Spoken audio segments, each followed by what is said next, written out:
Assalamu alaikum, everyone. Let me introduce myself first. I'm Amira Khattak, and I'm Associate Chair of Marketing Department at Prince Sultan University. Today, I will be presenting specifically methodology related to qualitative research because my expertise are in qualitative research.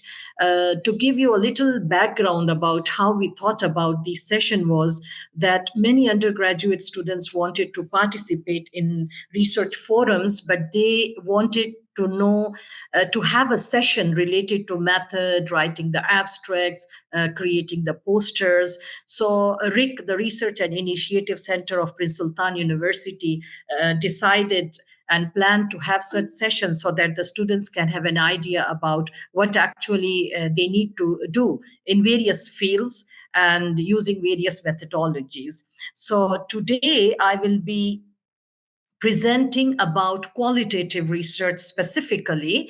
And this research can be applied to social sciences, humanities, business studies, psychology, a wide area of disciplines. So let me share the screen during the time when other people are also joining so that we can start the session on time. Okay. Hopefully everyone can see the slides.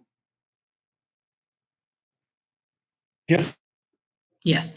All right. So today session is about qualitative research and why I have added about philosophy, strategies, methods, and analysis.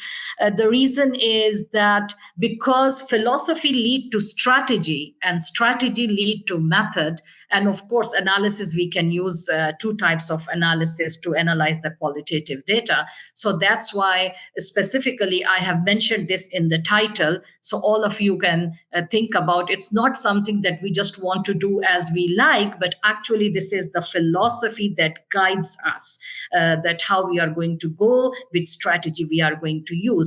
But because this session is specifically for undergraduate research students, so I will just mention briefly about the philosophy. Rather, I will be focusing more on the strategies, methods, and analysis. But we should be knowing at least some of the assumption about the philosophical underpinning of a qualitative research. Now, the first thing is, what are the main components of a research design or research methodology, which I just discussed a little bit earlier, that it's not only the method, like the interview we are doing, it's not only the case study we are doing, it's a whole set of systematic process, and we have to follow it very systematically. Like if we skip one step, like philosophy, we cannot proceed to another step. That's why research is defined as a very systematic process of collecting the information, analysis of the data, and presenting the findings, dissemination of information. As I just mentioned, that in today's session, we will be starting from philosophical paradigm briefly. Then we will be moving to the research strategy, then the sampling, how you are going to sample the population. Here you cannot have a very big sample size, or you cannot use random sampling, which we usually use in quantitative studies. And then the methods to collect the data and the analysis. So this is going to give you, all of you, a blueprint of how you are going to carry out any typical qualitative research. Now here, another thing which I would like to highlight is that there is a difference between methodology and method, as usually people mix it up. Methodology is overall a research design, whereas method is a tool to collect the data. Like in quantitative research, a survey is strategy, survey will be the strategy, and questionnaire will be the method. In qualitative research, a case study will be a strategy, interview or focus group will be the method. So these two are two different concepts. Now, philosophical assumptions of quantitative paradigm, how the qualitative paradigm differs from quantitative. So I'm just keeping briefly two slides related to that, because there should be something different, that why we are opting for qualitative research.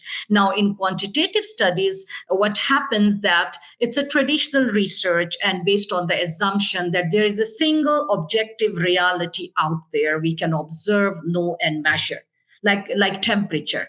It's, if I am measuring it, I will get the same result. If another person is measuring, they will get the same result. So it's very objective, it's single reality. Everyone will get the same result and we can easily measure it. The second point is that the research is focused on the outcomes, like what is the temperature, like 35 degrees centigrade, what is the weight on the weight scale, and the major focus is on the measurement.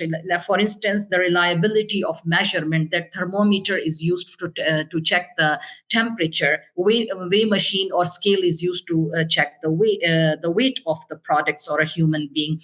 So now, how the qualitative research differs here? Qualitative research assumes that there are multiple interpretation of realities. There is a reality there out there in the world, but it's not objective. Dr. Amira, the slides are not moving. Oh, it's not moving? I How? think that, Yes, that's what I'm saying. okay, because Yeah, now you are moving, yes, I because you think need to make slideshow. Use the I did option slideshow. slideshow on the bottom. When I do the slideshow, it's not moving, Professor Budaina. So should I? Try, please. Okay, I'm trying now. Please let me know. This one I did already, right? Can you see philosophy and the strategy Yeah, we can component? see now. But check And, the and now, sharing. Dr. Budaina, I have discussed this one, philosophical assumptions of Okay. quantitative. Now it's visible. Yes. Now I'm moving to the next slide, the philosophical stances of qualitative paradigm. Now it's fine. Yeah. Okay. Now in qualitative research, why we perceive it differently, because everyone is raised in a different culture, in a different environment. So there is a learning. So we will perceive the reality differently. So due to personal interactions, due to the beliefs, and the focus is on the belief rather than facts. So I will not go in depth in this discussion, because the philosophical stances and assumption is more important for MPhil PhD. But at least you should know briefly that being an undergraduate students, that what are the basically philosophical underpinnings when there is there are multiple interpretations. You want to know about those interpretations, and the focus is on the beliefs. Now I'm moving to the major aspects of the research methodology. And once you feel that, okay, my research is such that it's not objective, it's not something that it will be giving Is the it same. slide 3? Is it slide 3? It's not moving. Now I'm on slide 5. I will keep on telling which slide I'm moving to. Now, when we decide, the philosophical underpinning says that, okay, we cannot opt for the quantitative research. Now we are moving to the research strategy, the second stage of the research design. We have basically 3 types which we can use. The most common is case study. So the first strategy is the case study. What is actually a case study? It is a detailed investigation of organization, people, company, groups, or consumers, patients, within certain context. They are embedded in certain context. So what the researchers want to do, they want to have an in-depth investigation of the processes, the context of the phenomena, why it happened this way. So it's a detailed investigation, often with data collected over a period of time. It's not too long like other research methodology which we will be discussing, ethnography, but still it's like 3 months, 4 months. It's quite a long period of time, because in qualitative research, basically the method that we use is interview and focus group, which I will be discussing in the preceding slides. So it's over a period of time we collect information, data about, basically data, I would use the term, about organizations, peoples, groups. And this method is very commonly used in medical sciences as well, the case study approach. Now, here I would like to mention that this case study strategy is different from the teaching cases, which is usually used in various disciplines, because here the purpose is to develop the theory. The qualitative research purpose is always to come with the theory. And I will discuss in the end that what do we mean by actual theory. Theory is not a a grand theory of Newton or any scientific theory. It's basically the representation of the phenomena that you are studying, relationship of the concepts that we are studying. So this is different from the teaching case studies where we utilize what the companies did, what were the problems they arise and how they dealt the issues. So now, when to use case study? Now you think that whether I should go for case study. Now I'm in slide 6. So then there is a how and why questions you can use case study, because most of the time quantitative studies, they answer your what questions and to somehow a how question, but why, to going in depth in that you can use when the researcher has little control over the events. And when the focus is on current phenomena, it's a very contemporary phenomena in a real life context. And you cannot isolate the phenomena from the context as well. That phenomena is embedded in the context, because context is affecting that processes, the activities, the phenomena. So you can use the case study. For instance, when the government decided that the regulatory changes for the driving, women can drive the car. So there is a context, a regulatory context, which impacted the organizations, the people. So that's it's very much embedded in the context. Now, especially those areas where the existing theories seem inadequate, because with the passage of time, the existing theories start becoming outdated. We can see that the advancement in technological fields, in other areas, the trends, it changes, it keeps on changing. So the existing theories seems inadequate. So in that case, we need to develop our own theories. As I just mentioned, that in quantitative, we test the theories, existing theories, to validate them, to confirm them. But here we are building theories which can be tested in future by quantitative researchers. So this is the case study strategy, which is commonly used in qualitative research, and one of the this strategy is one of the most common strategy used in qualitative methodology. Now I'm moving to slide 7. The second research strategy, which is very common in social sciences, humanities, and business studies, is ethnography. Ethno means culture, graphy means writing. What this method basically, this strategy, we have taken it from basically archaeological studies and cultural studies discipline, where the researchers used to go and stay in a specific culture to study that culture for a very long period of time. Minimum time was 2 years, because it was the researcher, it was at that time. Now it has moved it has become advanced, which I will be mentioning. Ethnography has come, but at that time it was suggested by the researchers that to understand any culture, at least you need to stay for 2 years in that culture. So then that methodology was taken by other researchers in other fields as well, to study the processes in organizations and the activities. So basically, it's an immersive, means you have to be the part of that study. Like in culture, like if I want to study Saudi culture, so I will stay with them. If you want to study consumers, like many marketing companies and many top companies are using ethnographic study, they go in the field, they stay with consumers, they put themselves in consumers' shoes. So it's immersive. You have to be the part of that population, that sample that you are want to study, and it's extended period of time. Like when you say that I have done an ethnographic study on a business organization, so you cannot say that I just worked for 1 month. No, at least it should be 6 months minimum, so that it should fulfill the main criteria of ethnographic research.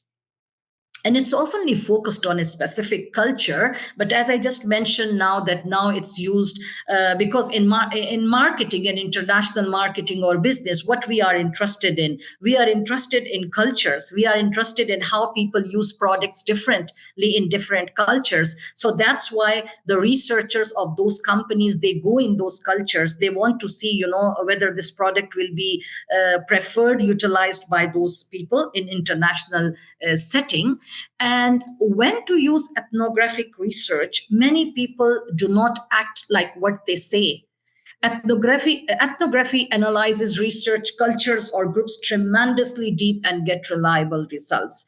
Like sometimes, if you're writing about any culture, so sometimes even people are not in a position to tell actually what is happening or what is the main activities in their culture. So it's better that you go there and the researchers stay there. So instead of case study, which is just you go and interview people and just come back, so you are staying within that company throughout that time, 9 to 5 for 6 months, to understand the real practices and the processes over there.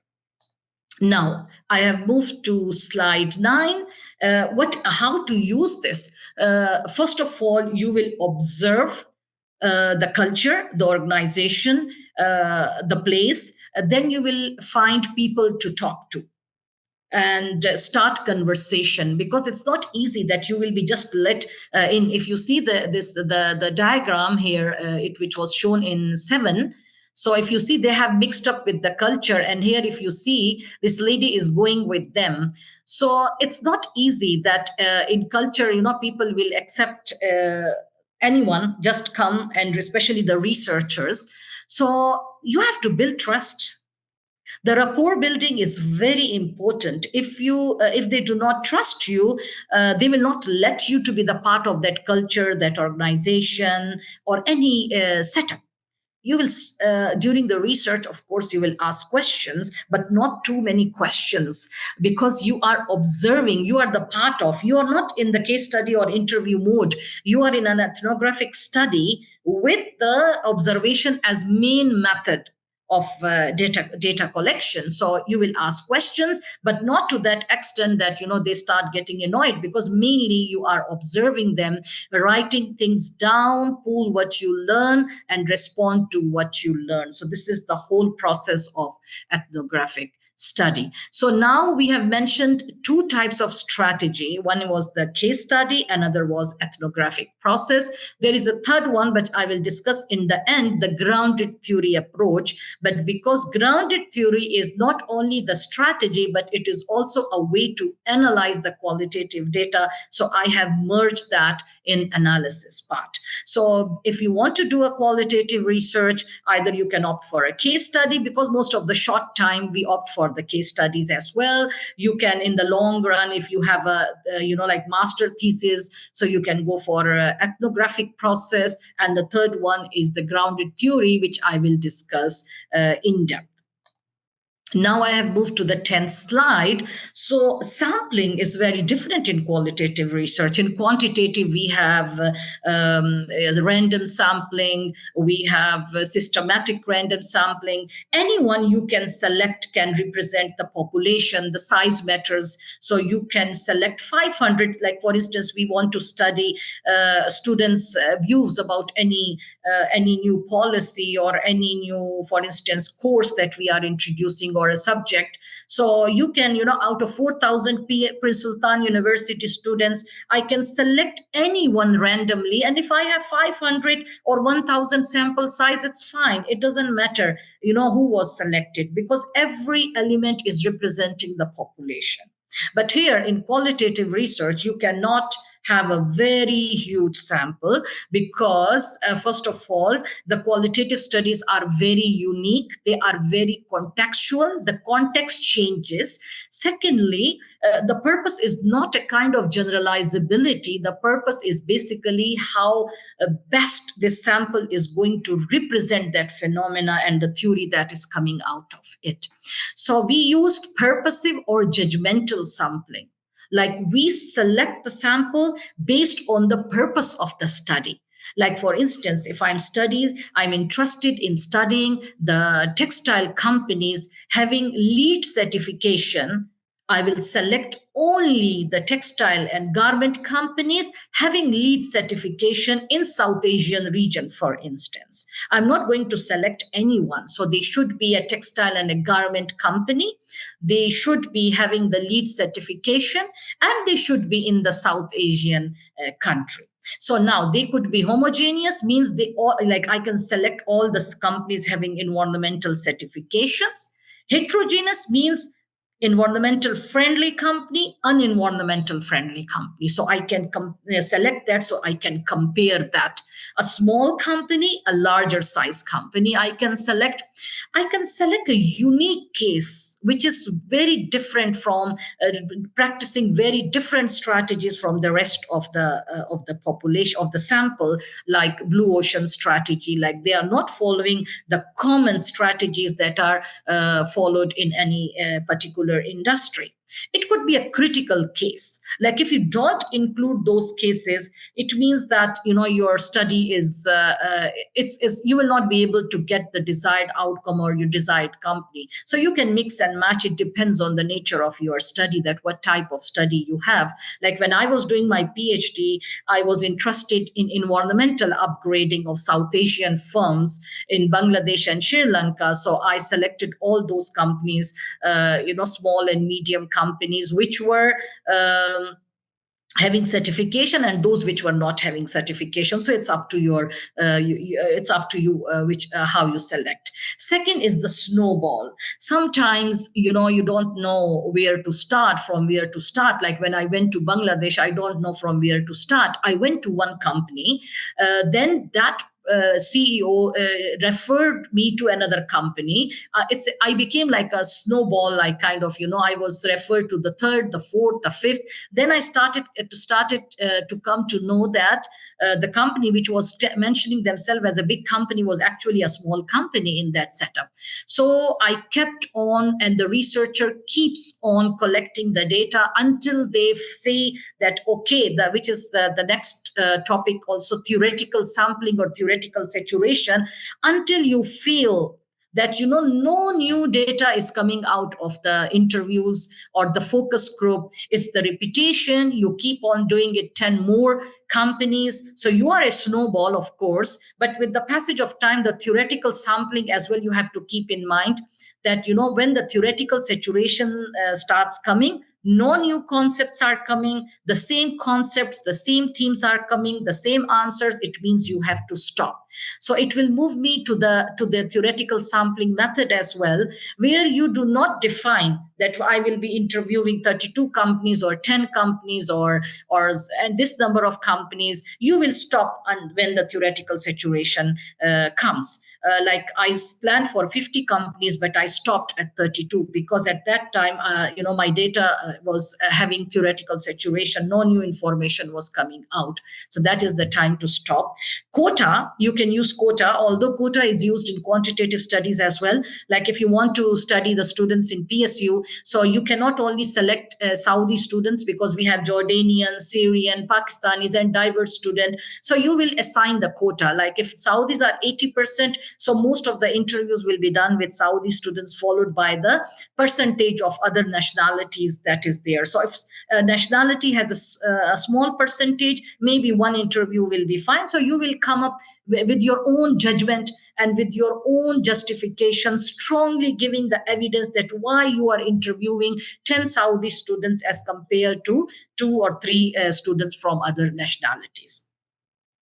Now I will move to now once, as I said, that the process starts with philosophy leading to strategy and sampling. Now we are moving to the methods, how we are going to collect the data.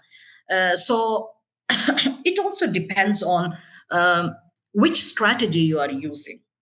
So the method, like in case study, the most common method will be interviews, followed by the focus group. It could be a mix and match, document analysis, and observation. I would like to discuss this in depth. Focus interviews, as you know, it's a kind of interview process between the interviewee and the interviewer, and it's a very personal kind of setup where the interviewer asks questions and interviewee answered them. Whereas focus group, we have maximum 10 to 12 people, and they sit around a table, and then there is a moderator who moderates the session. So then the moderator, they moderates, and the researchers collect information. Sometimes researcher can be moderator too. Okay, document analysis means all kind of document, the TV, the print media, internet, anything that comes outside these method will be the document analysis. Academic articles, for instance, newspapers, government websites, statistics, and all these. And observation is observing, like what people are doing, because when we are interviewing or we are conducting a focus group, it's better that the researcher should focus on the body language as well. So the researcher is observer as well. But the sequence of the importance of methods in case study is interview and focus group, followed by the other methods. And keep in mind one important thing, that in qualitative research, you have to be using a triangulation. Triangulation means mixing two methods or more than two methods, because human beings are involved. Element of subjectivity is there. So whatever you are getting from interviews should be validated by another method. Like whatever I got from interview, I validated it with the help of document analysis. So that's why there are more than one method, or at least you should be using more than one method if interviews. So validate it with document analysis. Now, for ethnographic research, of course, observation is the first main method. Informal interviews follow, because you cannot conduct a formal interviews. You are the part of that culture. You will stay and just ask very informally. It's not very formal kind of interviews, followed by the document analysis. So these are the methods that we can use in various research strategy in the qualitative research. Now, ethical issues in qualitative research is very, very important. Why? Because humans are involved in qualitative studies, and in some cases, in some disciplines, basically living beings are involved. So utmost care and consideration must be given to ethical issues. So where these ethical issues may arise, especially when we are collecting the data and when we are presenting the data. Like during the collection, we do not tell them the actual objective of the research. We hide information from them, and or like we are recording, we are recording without informing them.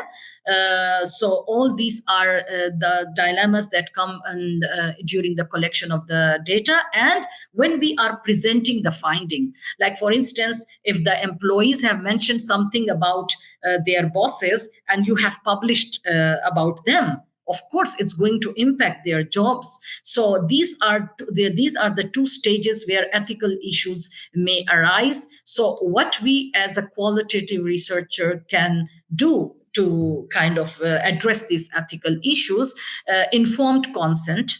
We have to tell them the objective of our study, why we are collecting the data, how that data will be used, ensuring privacy and confidentiality of identities by not using their names, even in the softwares or in the data, giving some, like for instance, participant 1 disguising their identities, participant 2, 3, or organization 1, 2, 3. So it's very important. And then safe and secure disposal of all information about specific time. Like in the university from where I did PhD, we had to dispose all the data after 6 years of its collection. So the ethics approval was one of the toughest tasks in the PhD program for us. So now I'm moving to the data analysis, which is almost like the final, because everyone says that, okay, we know that we have to use case study. Okay, we have done interviews.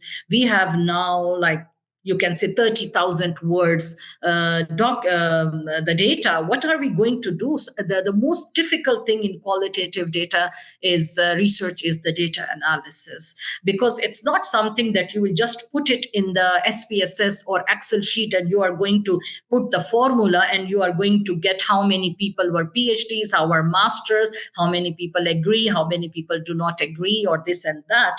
It's quite complicated.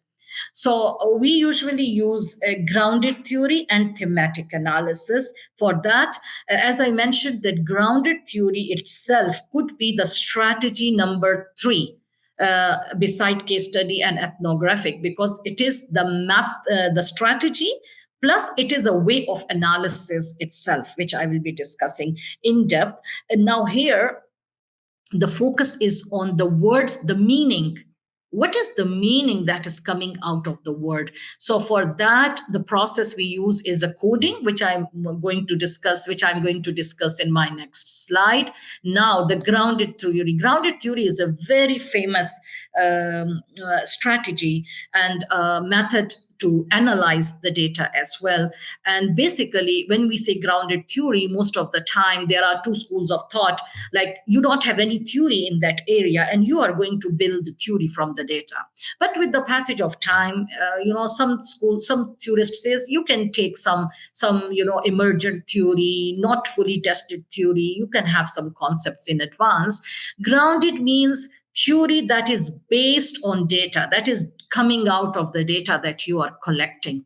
Now, what happens that the data systematically gathered and analyzed through the research process. Data is like actually what we mean, that the theory is a true representation of whatever we are getting from our participants. It's not what you think. Like, although it's a subjective interpretations, but it shouldn't be our interpretation. It should be what participants are telling. So it's basically development of theory out of data, and the approach is iterative. It's a cyclical, which I'm going to tell in the next slide. Here, you collect the data, and you are like theoretical sampling. Theoretical saturation is not occurring. You are going back to collect the data, and then at the same time you have started coding as well. In grounded theory, you cannot stop, you cannot finish data collection and proceed to data analysis later on, like we can do in the case study. Or ethnographic as well, it's a kind of a systematic, but still in ethnography you make the notes as you go. But in this case, no, these two things should be, that's why it's called iterative. The data that you are collecting, you are analyzing at the same time. I will tell in the next slide what do we mean by coding. And until you feel that, no, I think I need to go back to the field. You go, you collect the data until the situation comes, and you develop the theory inductively, which closely represents the data. So that is the whole process. The question answers, I think, Professor Budana, they can ask in the end, right? The participant. Yeah, I just wrote in chat box that people, they can either write or they can ask Okay, so I'll directly to you. answer in the end, At the because end. yeah, let me finish this thing so that we can Sure. they can tell me which slides I can. Now, Sure. what do I mean by coding? The coding in qualitative is different from the coding in the computer science or other disciplines. Basically, it means that transcripts and field notes. Transcripts means that the interviews that you have taken will be converted into words, and then those you are going to I will be discussing about the computer assisted qualitative data analysis softwares. Previously, traditionally, the researchers used to do manually as well. What they do, they used to give labels, the names to component parts that seem to be of potential theoretical significance. Like, for instance, if we are researching that why women in certain area are not promoted to the higher post, or why they are not in the board of trustees, for instance, we are doing research, and the ladies during the interview, they are telling us that, because this is a mainly male dominated, like males are most of the time promoted, so they are using something. You're going to give the label male dominance in organization. So another woman is also mentioning that it's not easy for women to be here because basically the decision is in the hand of male. Now they have discussed these two things differently, but the label you can give to that is male dominance. Or sometimes you can say a politics at the workplace. So they will discuss in a way that it doesn't mention the politics, but the label or the name that you can give it, politics at the workplace. In this way, you break down of data and arrange them into conceptual categories. Like you come up with the categories that why women cannot be, like promoted to a higher post. One is the politics at the workplace. Second is the male dominance at the workplace, this and that. And then you kind of look at the relationship between them, because it's not just the conceptual categories, rather how these concepts are related and why these concepts are related. This is very much important. So in this way, you come up and develop the theory. Now, here, the prior themes and emergent themes, I have mentioned that some themes could be prior, means studied by the other researchers previously, and some could be very unique specifically for that context, in that context. So that could be emergent themes. So then while describing, you can say that previous researchers have, have shown, have suggested a relationship between these concepts, but this is something new which my research is giving. Every qualitative study should be giving out some new contribution, like kind of either refining the theories, either like advancing the theory. If it is not doing that, it's of no use. So now I will move to the second. Usually people use grounded theory, but some, like for the students, for the undergrad students, thematic analysis is one of the best way. What you do, you look for themes in the transcripts, or just a minute, I will go back. You look for the themes. The same thing, like some, for instance, that something that is coming again and again. You feel that this is a theme which is common. So what the students can do, that they can employ the frequency of the occurrences of incidents. How many times, for instance, those women mentioned about the male dominance at the workplace, or about the power play, like politics at the workplace, the words, how many times those have been used, the phrases, so that it represent a theme. A theme is going to become the concept, and the concept is the part of the theory. So, in simple words, theme is more likely to be identified the more times the phenomena it represents occurs in the course of coding. Of course, you are coding here as well, just like a grounded theory. But here you are more focusing on the occurrences. If some incident is occurring frequently, people are using the same kind of the word for that specific occurrence. So it means that that is the important theme. Like when I was interviewing companies in South Asian region, so they were using various words to represent the buyer in Western countries, which was kind of like putting a lot of pressure on them for a price reduction. Like they used, buyers are greedy, buyers are penny pinchers, buyers are chasing the cheapest needles. So all these words shows that buyers were pushing a lot of pressure on the companies, the garment companies in Bangladesh, so that they can extract the highest margin in the value chain. So now this process, if you see, it's the easiest one is, you code means that you are going to analyze sentence by sentence, and you are going to give a theme. For PhD, of course, we are supposed to code each and every sentence, even in some cases word, but no, I just went up to sentence. But for the student level projects, which inshallah you will be submitting to the undergraduate research forum at PSU, you can do a very quick, because you will not have too many too rich data, means like 10 to 11 interviews. You can code, and it's an iterative comparison.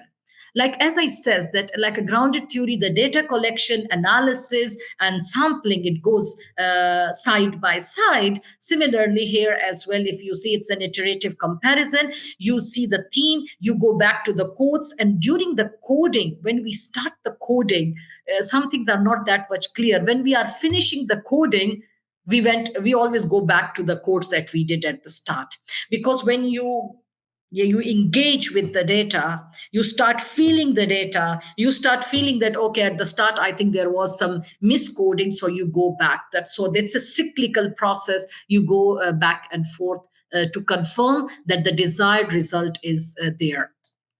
Now almost we have reached to an end, so be patient with me. There are now, because as I said, it was very hectic process to do the manual coding. Now we have computer assisted qualitative data analysis software, Atlas and Vivo, Leximancer, so many others. Now which tools to use, it depends. The university agreements and licenses, experience. Like I have used NVivo, so I'm more happy and comfortable using and Vivo. Ease of use as well, like Leximancer is you just put the data, it gives you out all the themes and the codes, but personally I want no, because you have to feel the data. You have to it's like if you are doing in this way, okay, it's easy to use, but for the small, yes, you can use it. That in Vivo you can also use it, but for a PhD level or master level research, I would never recommend the softwares which is easy to use, but it's you are not engaged in that, because the software doesn't know the context of that. Training, of course, like if you have a training like usually university arrange, or you have a training in in certain software, you will be using that one. And how it helps you managing the data, all the videos, audios, transcripts, words, everything you can import and manage, retrieve. You can code, you can write your thoughts, you can compare the data and analyze that how many times the smaller firms who have the certification, you can, with just one formula, you can know about that. So it's basically, help you without losing their richness and immediacy, which is essential for the qualitative researcher, means the closeness, the attachment. The qualitative researcher has to love its data, and at the same time have to refrain his or her personal thoughts. The data should be the theory should be what actually the data is telling you. Now at the end, the whole it's a conclusion, and everything that I have discussed, it's going to end up in any one of this method. Like for instance, in the research design, of course, you can write philosophy was interpretive. Research strategy, you can mention in methodology, either we use case study, and why we selected case study. For undergrad, of course, they can go straight away but they can write why we opted for that. Either they can use grounded theory, they can use ethnographic research. Now in method, you can mention we used interview, and we triangulated the data with the document analysis, or because we were basically using an ethnographic study, we used observation and document analysis. Here in sampling, you can mention that we did a purposive sampling, or was it a theoretical sampling, and which method we used for analysis. So this is the whole very brief. I try to simplify it a lot, and the whole brief description of how you are going to write about your research methodology section in your papers, specifically related to the qualitative research. And now, thank you very much for being patient and listening my presentation. Now I will stop presenting, and rather I think now it's I think it's thank you very much, Dr. Amira. Now the floor is open for question and answer. Please feel free to ask any questions. So you can just raise your hand, open your mic, and you can ask the question directly.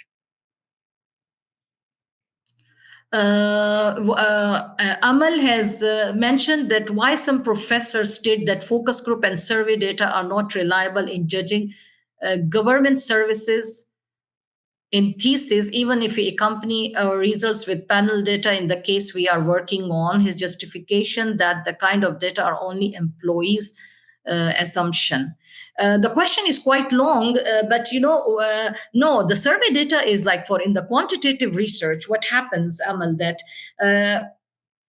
in quantitative research, the method is very much well defined. The tools that we are going to use to collect, the measurement and also to collect the data, those are well defined and tested. So, of course, in quantitative study, the researchers can opt for only survey and questionnaire because all the steps in the methodology, it's well defined, well tested, and supported by previous studies.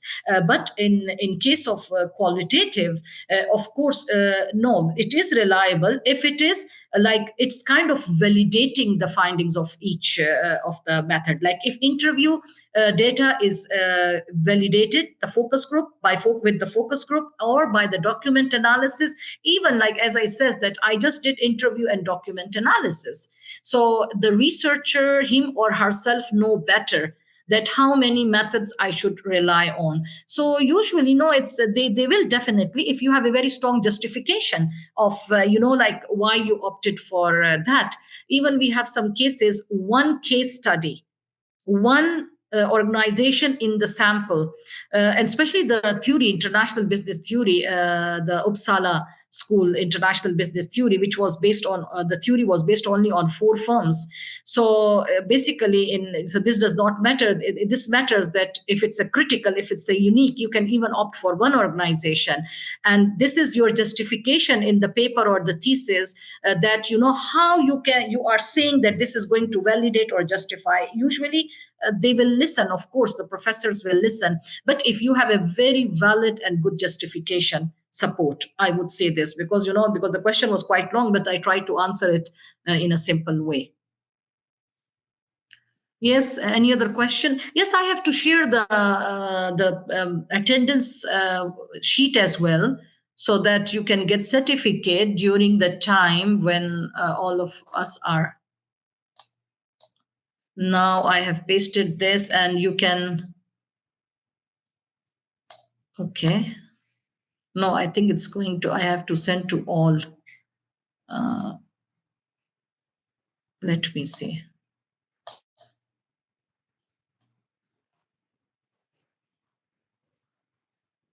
Let's see this one, and then I will. Dr. Budaina, I don't know how to, because this one is to everyone in meeting. Yes, so this is the attendance sheet. Yes, any other question? There is one question, I think. Where is it? No, I answered that. We invite you to participate on. Yeah. No, are there differences between method and tools? No, the tools and methods are same, Professor Budaina. No, not me. They are asking. Yeah, because people that are coming from different backgrounds. Yes, but I'm happy because most of them are undergrad students, so I really want to help them. The tools and the methods are same, because methods means tools to collect the data. So interview is a method. Document analysis is a method. So interview is a tool as well. Interview is a tool to collect the data. Document analysis is a tool to collect the data. Observation. So yes, it's the same, actually. The method and tool is the same, because I cannot see, I think, let me see. The reason why we organized these workshops is to give our students, before they participate, some knowledge about research methodology. Then we will make also about how to make a poster, how to write an abstract. So this is a new version of this forum, So, and since we know from the previous years that we have students from different specialities, science, engineering, business, marketing, law, etc. So we try to diversify, not only to cover science and engineering topics. And that's why we are open to discussion. And also in the future, the next one will be related to science and engineering and technology, or what we call STEM.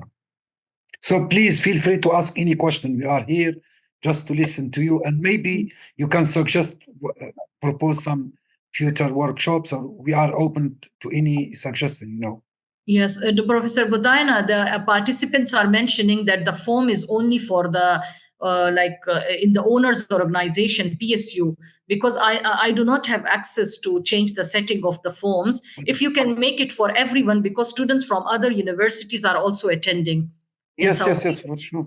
So if you can change the setting to anyone can complete that survey. Sure, yes. Form, yeah. yes, to get. He's going to check the Rick Ashraf. He's checking now. Okay. Yes, Mr. Ashraf. Just wait a little bit. He's going to check, why it's not working. Good morning, Professor Amira. May I ask another question? Yes, sure. Yes, Ms. Amal. Thank you very much. I am a PhD student from University of International Business and Economics in China, but I am from Sultanate of Oman. Regarding the question I asked earlier, I want to add, Professor, that I am working on a case study about services or the restructure of our government in Sultanate of Oman. And in my case, I used both qualitative and quantitative methodology, as well as in that case, I used focus group with officials from the government, and as well as about 390 employees working in different organization in Sultanate of Oman in order to have their opinion on the case I'm working on. And because of that, while I'm working on my thesis, everything is went well. Yet when it comes to one of the supervisor in the committee, he kept saying that you can't rely on the survey and or on the focus group when you are talking about government sector. Yet their information, because as I said before, he's justified that there is their assumption. It is not we can't say that they are reliable to judge the government sector. But I also added that I am using second source information as well as panel data that shows how much of progress these services get after our government applying these changes after 2020.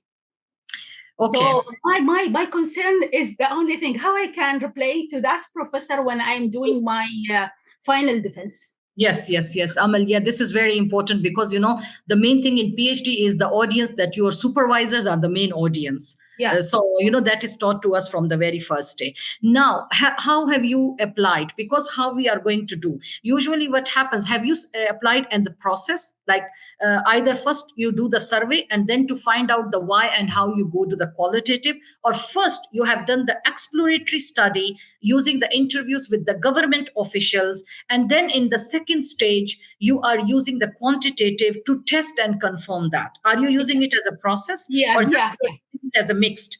I started with the focus group question, with the focus group with the official. After that, I gathered the information by using the survey and analyzing them uses SPSS. So what was your main objective? Maybe it's because, if your objective was like restructuring, at which level?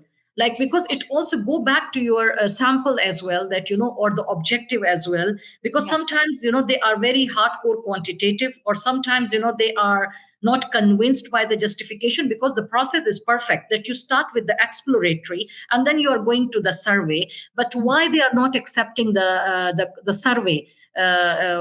Because why? What type of organization have you selected, or what is the reason? What are they saying? My case is about the government. Our Sultan of Oman, the government applied like a holistic change after 2020, because we have. You select, Ms. Amal, sorry for interruption. Like, are you selecting all government organizations or just one ministry, one department? No. I selected with the officials. I selected the core ministry which are applied or obliged to implement the 2040 vision. And and because all government employees are must implement all the changes the government have stated in 2020. So they are concerned. So I'm concerned about the changes which the government applied to the whole sector. So my sample are only the employee working within the government sector, not at all.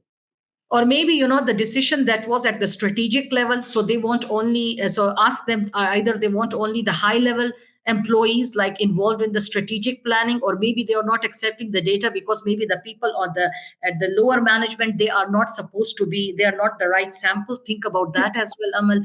And also maybe the total number of employees in the organization, provide them the justification. For instance, these are 1,000 and I have collected information from 500. So kind of strengthen, the PhD is such that you have to justify with the evidence, with some way. So this could be the reason that maybe they are thinking of, like application of Vision 2040, like who are the people who is engaged. So think from that perspective, go to your sample. Otherwise the process is perfectly all right. The people who are related it is from the lowest employee until the upper employee, even the government. Because the strength. Exactly.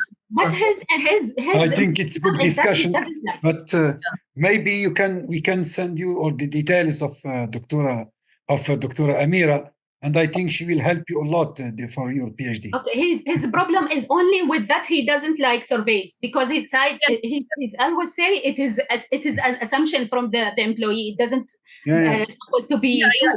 But I applied as well the panel data. This is misnomer everywhere. Like, in my country, people hate qualitative research. If students are doing so, this is their, like they don't pass them in the defense, the first year defense, and then they create a lot of problems. So it is sometimes your supervisor is not, like personally they don't like that field, or people say that they do not trust that thing. This is quite very my supervisor is fine with it. I already got his signature that my thesis has no problem. But the company, there is one person who's always refuse, or he doesn't like surveys. Okay. So inshallah we will then discuss this thing. Thank you so much. Thank you very much, Professor Godaina and Rick, for giving me an opportunity to have this session. And I'm like looking forward, a lot of undergraduate students applying for the Undergraduate Research Forum. So if students need any help in qualitative study, please feel free to come to me, and I will guide them, but to participate in Undergraduate Research Forum. It's a very good opportunity for all of you. I want to add something here, because after we finish the workshops, we will make our speakers to be as mentor for the students if they need any help during their research projects. Yes, and that's what the purpose for. Yes, exactly. So we are finishing. So, yes, exactly. We end up here. Thank you so much for our participant, and thank you to my colleague Dr. Amira for this insightful presentation.